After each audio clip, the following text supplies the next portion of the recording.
Felix Steiner, a World War I veteran and high-ranking SS commander, played a pivotal role in the final days of World War II.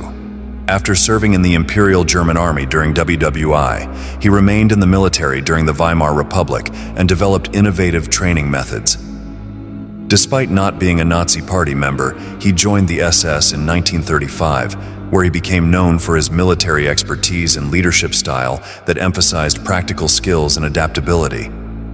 Steiner transformed the Waffen-SS into an elite fighting force, particularly through his leadership of the SS Verfügungstruppe, which evolved into the Waffen-SS.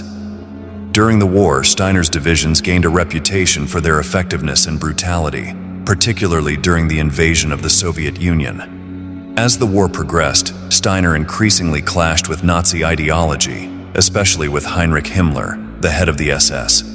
Steiner criticized Hitler's military strategies, particularly his refusal to allow tactical withdrawals, which resulted in unnecessary losses, especially on the Eastern Front. By 1945, Steiner's disillusionment grew, and he secretly discussed removing Hitler from power.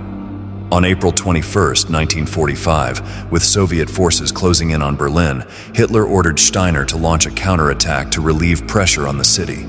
However, Steiner's available forces were insufficient for such an operation, consisting of only around 10,000 exhausted men and poorly equipped units. He informed his superiors of his inability to carry out the attack. This refusal angered Hitler, who realized the futility of continuing resistance. The Steiner attack became symbolic of Hitler's detachment from reality, hastening the fall of Berlin and Nazi Germany. Steiner continued to command his troops until April 27, 1945, when he negotiated with his replacement to surrender to the Americans. He saved his men from Soviet labor camps by surrendering to the U.S. forces. Though initially imprisoned, the charges against Steiner were eventually dropped, and he was released in 1948. In post-war years, Steiner sought to rehabilitate the Waffen-SS's image through writings and lobbying efforts, presenting the division as a group of patriots rather than Nazi ideologues. He was even recruited by the CIA in 1953 to help in the rearmament of West Germany.